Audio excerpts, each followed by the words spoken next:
Hello friends, how are you? Welcome to your favorite learning channel Learning Tower TV and my name is SP Kumar. Today we discuss about the establishment of British East India Company, the establishment of France East India Company, the establishment of Portugal and Dutch East India Company. So if you not subscribe our channel, please subscribe our channel to watch our videos first of all and please like this video. तो दोस्तों याद कीजिए वो 1897 की क्रांति को और 1919 का जालियांवाला बाग जो हत्याकांड हुआ था, जरा उन्हें याद कीजिए। क्या हम इन्हें बदल सकते हैं? नहीं। जो ब्रिटिश है उन्होंने हमारे ऊपर कितने जुल्म किए, इस बात से आप भली भांति परिचित है।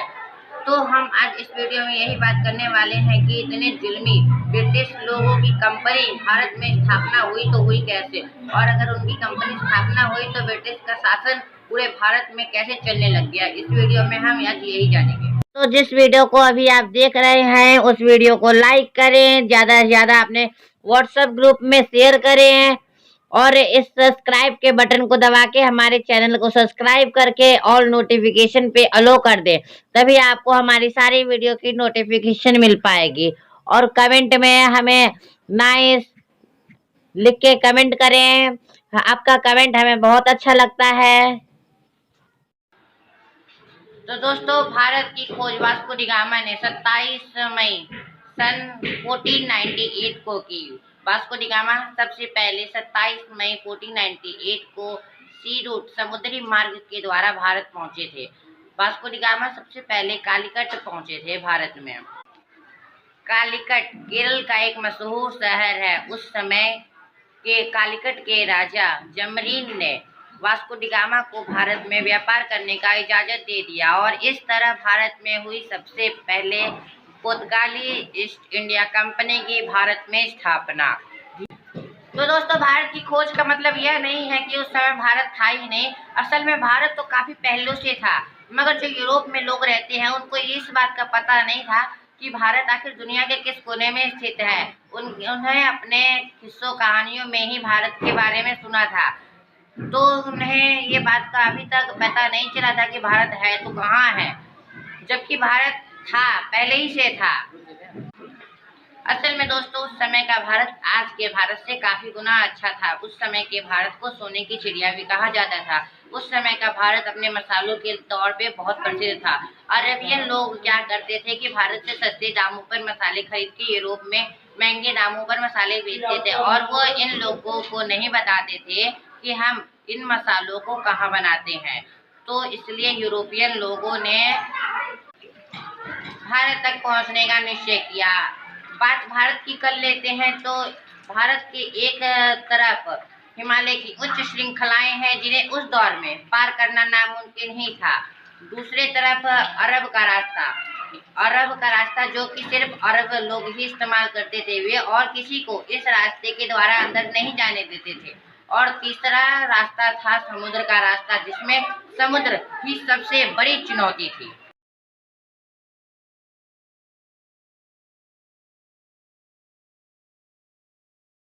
पुर्तगाली और डचों के लाभदायक व्यापार को देखते हुए ब्रिटिश ने भी अपना व्यापार भारत में करना चाहा, और इसी के लिए 30 दिसंबर सन 1600 ईस्वी को इंग्लैंड के व्यापारिकों के मर्चेंट एडवेंचर कंपनी ने भारत में ईस्ट इंडिया कंपनी की स्थापना की। इंग्लैंड की महारानी एलिजाबेथ फर्स्ट ने इस कंपनी को भारत के साथ 15 वर्ष तक व्यापार करने का एक अधिकार प्रदान किया। ब्रिटिश पहले पूर्वी द्वीप समूह के साथ व्यापार करना चाहते थे, मगर पूर्वी द्वीप समूह पर डचों का कब्जा था, इसलिए ब्रिटिश वहां अपना व्यापार करने में असफल रहे। 1607 ईस्वी में ब्रिटिश कप्तान विलियम हाकिम ने मुगल बादशाह जहांगीर से सुविधाएं प्राप्त करना चाहा, मगर वह इसमें असफल रहा।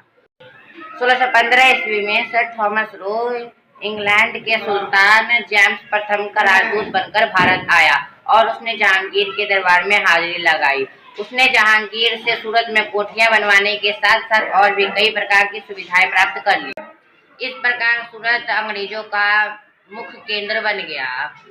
अंग्रेजों ने धीरे धीरे आगरा, भड़ौंज तथा सूरत में भी अपनी कंपनियों का स्थापना किया।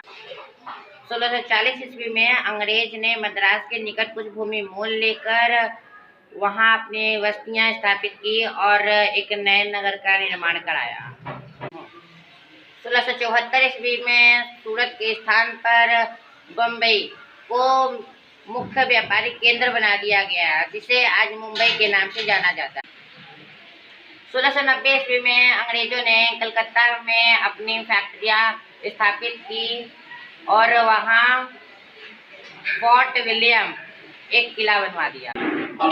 1717 ईस्वी में मुगल सम्राट बृहस्पति से ब्रिटिश को 300 रुपये सालाना पर बिना चुंगी किए व्यापार करने का इजाजत मिल गया। बिना कर दिए व्यापार करने का इजाजत बृहस्पति से 300 रुपये वार्षिक पर मिल गया अंग्रेजों को।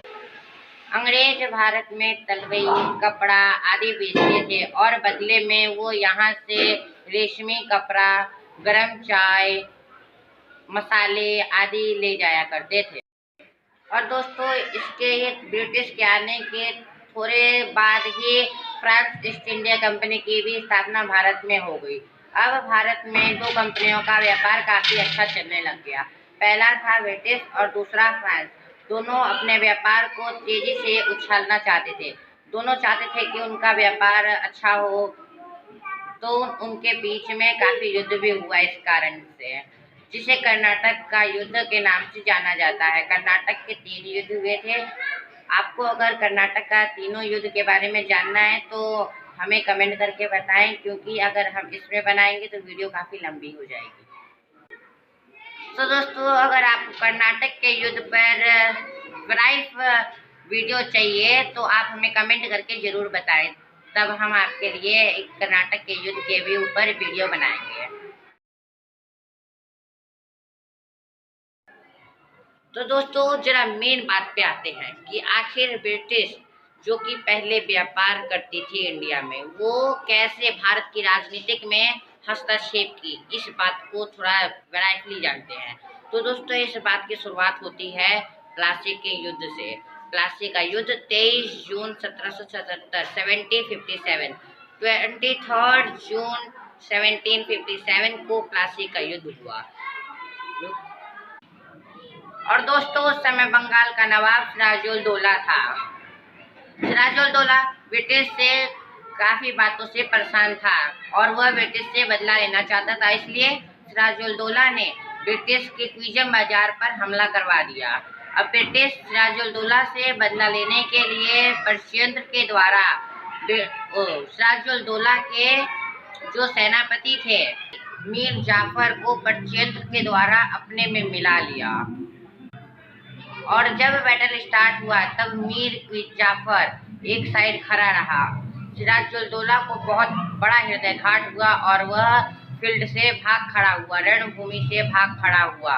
मीर जाफर के सॉन मीराह ने उसका पीछा किया और सिराजुद्दौला का वध कर दिया। ऐतिहासिक दृष्टि से देखा जाए तो यह युद्ध अंग्रेजों के लिए बहुत ज़्यादा महत्वपूर्ण था। अब बंगाल का असली शासक अंग्रेज ही बन गए। इसके बाद ब्रिटिश लोगों ने मीर क्विजम को बंगाल का नवाब बना लिया। पर दोस्तों, ब्रिटिश कुछ समय में ही मीर क्विजम से मुकर गए और उसे राजगद्दी से हटाना चाहा, मगर मीर क्विजम राजगद्दी से नहीं हटा। इन दोनों के बीच एक युद्ध हुआ जिसका नाम दिया गया बक्सर का युद्ध। बक्सर का युद्ध 22-23 अक्टूबर 1764 ईस्वी को हुआ। इस युद्ध में अंग्रेजों की विजय हुई। अगर दोस्तों आपको इस युद्ध के बारे में भी ब्रीफ वीडियो चाहिए तो प्लीज़ हमें कमेंट कीजिए। और दोस्तों, इस युद्ध के बाद ब्रिटिश बंगाल पर असली रूलर बन गए। बंगाल का रियल रूलर कहलाने लग गए ब्रिटिश। तो दोस्तों, जरा बात कर लेते हैं ब्रिटिश की कुछ नीतियों के बारे में। बंगाल के पर विजय के बाद ब्रिटिश ने कई सारी नीतियां अपनाई। सबसे पहली नीति थी दोहरी शासन प्रणाली। इस नीति में क्या होता था, जो बंगाल की राजनीति थी उसे 2 पार्ट्स में डिवाइड कर दिया गया। टैक्स को कलेक्ट करने का काम ब्रिटिश के पास रहा और बाकी जो भी राज्य की भागदौड़ होती है वो नवाब के हाथ में सौंप दी गई। एक फिक्स अमाउंट नवाब को दिया जाता था राजनीतिक चलाने के लिए। तो दोस्तों, इस शासन प्रणाली को दोहरी शासन प्रणाली कहा जाता था। और दूसरी नीतियों के बारे में बात करते हैं तो वो है लैप्स की नीति, जो कि बहुत ही बड़ी नीति मानी जाती है अंग्रेजों की। इस नीति को लैप्स की नीति को लॉर्ड डलहौजी ने अपनाई। और इस नीति के अनुसार क्या होता था कि एक राजा अगर विदाउट सन के मर जाता है तो उसका शासन ब्रिटिश के हाथों में आ जाएगा। और दोस्तों, इस नीति का मेन नियम यह था कि कोई राजा किसी सन को अडॉप्ट नहीं कर सकता था। इस नीति के अनुसार काफी सारे जो छोटे मोटे राज्य होते थे उनके राज्य ब्रिटिश में मिला लिए गए, जैसे कि झांसी रानी लक्ष्मीबाई का राज्य को भी इसी नीति के द्वारा अपने राज्य में मिला लिया गया था। और तभी रानी लक्ष्मीबाई ने कहा था, मैं अपनी झांसी नहीं दूंगी। और दोस्तों, आप सभी के लिए एक बहुत बड़ी खुशखबरी है। हमने अपना एक फेसबुक पेज भी क्रिएट कर रखा है। आपको बस फेसबुक पे जाना है, लर्निंग टावर टीवी सर्च करना है और हमें फॉलो कर लेना है। तो दोस्तों, अगर आपको हमारा वीडियो अच्छा लगा हो तो इस वीडियो को लाइक करें, कमेंट करें, शेयर करें। आपका कमेंट हमें बहुत अच्छा लगता है और आप लाइक करते हैं तो हमारी जितनी मेहनत होती है वो सब स्वार्थ हो जाती है। तो प्लीज़ लाइक करें, कमेंट करें और ज़्यादा से ज़्यादा इस वीडियो को शेयर करें। Thanks for watching the video. I am Tejasvi Kumar from cameraman Vivek Kumar. Next video में जल्द मुलाकात होगी। Bye bye.